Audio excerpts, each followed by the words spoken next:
पिछले एपिसोड में देखा कि सेलेस्टियल क्लेन के जायंट रोबोट ने शियाओ पर अटैक करना स्टार्ट कर दिया था, पर शियाओ ने आसानी से उसे खत्म कर दिया। पर अब वहाँ गोड क्यूजिया भी आ गया था। शियाओ ने अपनी दालो इमोर्टल सोर्ड से उसे मार डाला था। सेलेस्टियल क्लेन के दोनों गोड मारे गए, जिससे एल्डर ने युनशी को शियाओ को मनाने के लिए भेजा था। शियाओ वापस लौटने के लिए तैयार हो गया, पर मानू और फुफू प्रोटेक्टर को बुलाकर वहाँ ले आई थी, जो शियाओ से फाइट कर रहा था। पर शियाओ से चिढ़ाने लगा, जिससे वो खुद ही अपने अटैक से सेलेस्टियल क्लेन को नष्ट कर रहा था। शियाओ ने एक पावरफुल अटैक से उसे घायल कर दिया। प्रोटेक्टर ने शियाओ का फ्यूचर देखने की कोशिश की, जिसमें उसे एक पावरफुल प्राणी की झलक दिखाई दी, जिसकी एनर्जी से ही प्रोटेक्टर खत्म हो गया था। अब सेलेस्टियल क्लेन में कोई भी पावरफुल बींग नहीं बचा था। शियाओ लिंगर के साथ वहाँ से निकल गया और अब वो लिंगर के डेड से मिलने जाने वाले थे। शियाओ लिंगर को लेकर एक रेड फॉरेस्ट में आ जाता है, जहाँ ही लिंगर के डेड यानी अग्नि सम्राट रहा करते थे। लिंगर अपने डेड को आवाज लगाने लगती है और कहती है कि पिताजी मैं वापस आ गई हूँ। यह जगह सीन स्टेट की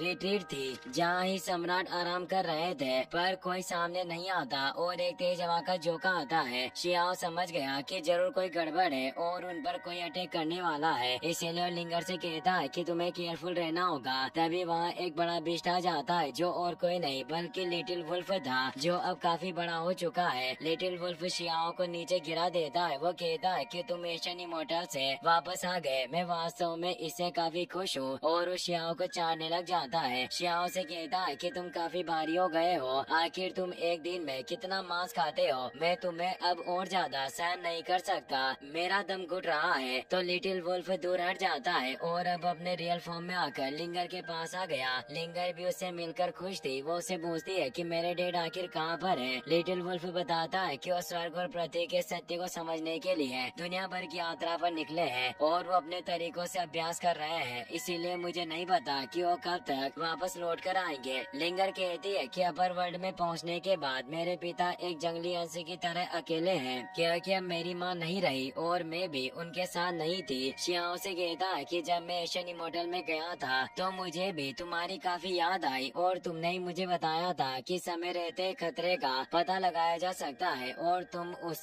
शहतूत के जंगलों में छिपी हुई थी जबकि वहाँ तुम्हें खतरा था। आखिर तुमने ऐसा क्यों किया? लिटिल वुल्फ से बताता है कि लिंगर तुम्हें लेकर काफी चिंतित थी। उसे डर था कि अगर तुम उसे रेड मलबरी फॉरेस्ट में नहीं पाओगे तो तुम दुखी होगे, इसीलिए उसने अपनी जान जोखिम में डाली और वहाँ पर लगातार 2 सालों तक तुम्हारा इंतजार किया। शियाओ से प्यार भरी नजरों से देख रहा था, जिससे लिंगर शर्मा जाती है। शियाओ बताता है कि दुर्भाग्य की बात है, मैं अब शादी की बात नहीं कर सकता। मैं यहाँ अग्नि सम्राट के साथ लिंगर और अपनी शादी की बात करने आया था, और अब ऐसा लगता है कि मुझे किसी और दिन इस जगह पर वापस आना होगा। लिंगर उसे इस तरह चिढ़ाने से मना करती है। लिटिल वुल्फ शियाओ के पास आकर कहता है कि इस बार जब तुम बाहर की यात्रा पर जाओगे तो मुझे भी अपने साथ लेकर चलना, घर के अंदर रहना काफी बोरिंग होता है। शियाओ से कहता है कि दुनिया में बाहर ट्रेवल करना उतना आरामदायक नहीं होता जितना घर के अंदर मजे से रहना होता है। लिटिल वुल्फ कहता है कि मुझे परवाह नहीं है, मैं 3000 स्टेट की यात्रा पर जा रहा हूँ। तो शियाओ भी उसकी बात मान लेता है। अब हमें जियानगु में मौजूद 3000 राज्य की प्राचीन वेदी का सीन दिखाया जाता है, क्योंकि लिटिल वुल्फ शियाओ को बता रहा था कि कुछ समय पहले उस वेदी से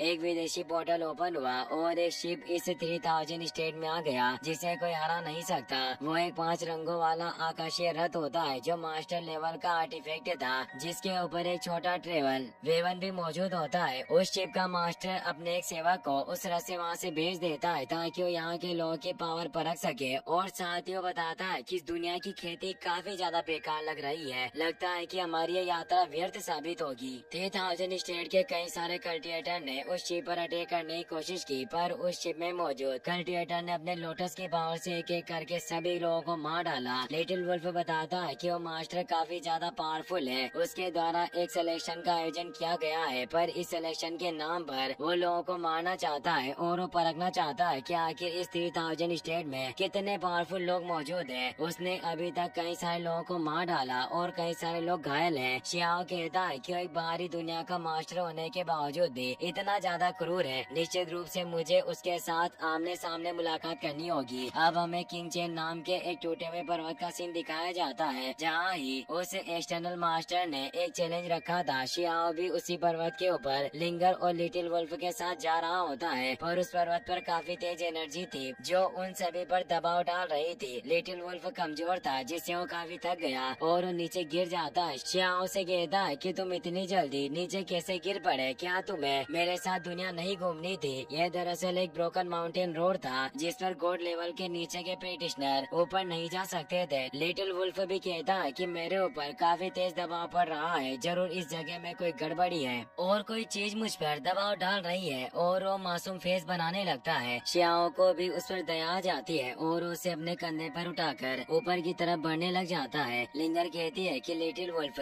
वाकई सही कह रहा है, क्योंकि ब्रोकन माउंटेन गॉड के ट्रिबुलेशन में विफल होने के बाद बना था, इसीलिए इस पहाड़ पर कई सारे कानून मौजूद हैं जो लोगों पर दबाव डालते हैं और उन्हें ऊपर बढ़ने से रोकते हैं। इसीलिए जो ट्रू गॉड रियल्म से नीचे लेवल पर होगा वो इस पहाड़ के टॉप पर नहीं जा सकता। श्याओ भी कहता है कि तुम्हारी बातों से साफ जाहिर है उस बाहरी मास्टर ने सिलेक्शन कंपटीशन के लिए इस जगह को चुना। ये पहाड़ उसके लिए एक फिल्टर का काम करेगा, जिससे आधे से ज्यादा लोग इस पहाड़ की वजह से ही फेल हो जाएंगे, और जो पहाड़ के टॉप पर पहुंचेंगे वो 3000 स्टेट के एक्सपर्ट पेटिशनर होंगे। अब हमें उस पहाड़ पर बने हुए एक गांव का सीन दिखाया जाता है जहां श्याओ लिटिल वुल्फ और लिंगर के साथ पहुंच जाता है। वहां कई सारी दुकानें मौजूद थी और एक बहुत ही बड़ा ग्राउंड था जिसके आगे ही एक रेस्टोरेंट मौजूद होता है। श्याओ खाना खाने के लिए लिंगर के साथ वहां जाता है। लिटिल वुल्फ भी अब नीचे उतर जाता है और वहां टहलने लगता है। वहां लोग बातें कर रहे थे कि हमने कभी उम्मीद नहीं की थी कि 3000 स्टेट के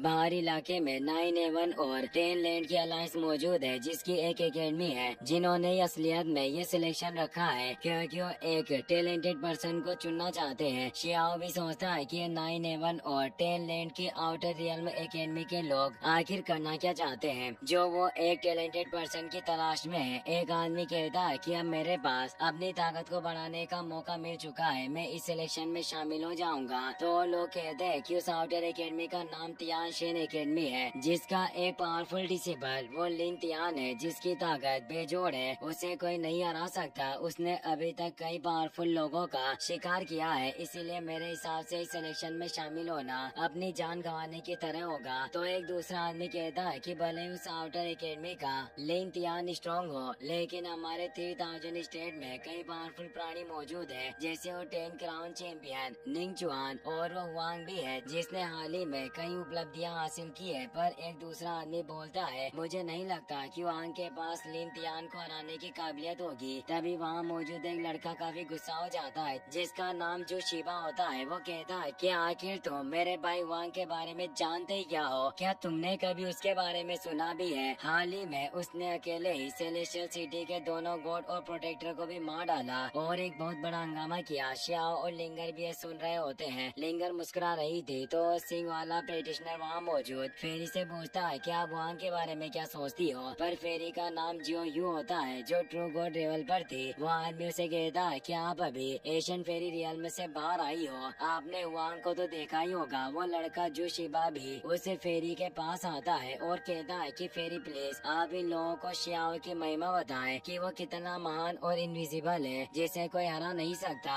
फेरी जियोयू कहती है कि हुआंग वास्तव में काफी बहादुर है, मैंने केवल उस एशियन इमोर्टल के अखाड़े में सभी को मारकर जीतते हुए देखा, पर अफसोस की बात है कि मुझे कभी भी उसके बारे में जानने का कोई मौका नहीं मिला। जो शिबा कहता है कि मैंने सालों तक भाई हुआंग के बारे में जाना है और उसके जैसी ही ये सूंड बनाई, पर मैं कभी भी भाई हुआंग के साथ नहीं लड़ सका, इसीलिए हर समय मुझे इस बात का अफसोस रहता है। लिंगर श्याओ से कहता है कि मुझे पता है कि जल्दी उस दूसरी कंट्री के लोगों के साथ तुम्हारी फाइट होने वाली है, इसीलिए अभी तुम्हें मेरे साथ इस ड्रिंक को एंजॉय करना चाहिए। श्याओ कहता है कि अभी तुम्हें धीरे से बात करनी चाहिए, मैं नहीं चाहता कि लोगों को मेरी असलियत पता चले। तभी वहाँ बाहर एक पोर्टल ओपन होता है जिससे वो रथ वहाँ आ जाता है जिसमें मास्टर का एक सर्वेंट मौजूद था। वो काफी तेज अपने रथ को चला रहा था जिससे कई सारे लोगों को प्रॉब्लम हो रही थी और वो नीचे गिर रहे थे। लोग शिकायत करने लगते हैं कि आखिर इतनी अजीब तरीके से गाड़ी कौन चलाता है, शायद ये जानबूझकर ऐसा कर रहा होगा क्योंकि ये आउटर एकेडमी का रथ है और ये आदमी काफी ज्यादा अहंकारी है। रेस्टोरेंट में मौजूद सभी लोगों को लगता है कि उस कार्ड के अंदर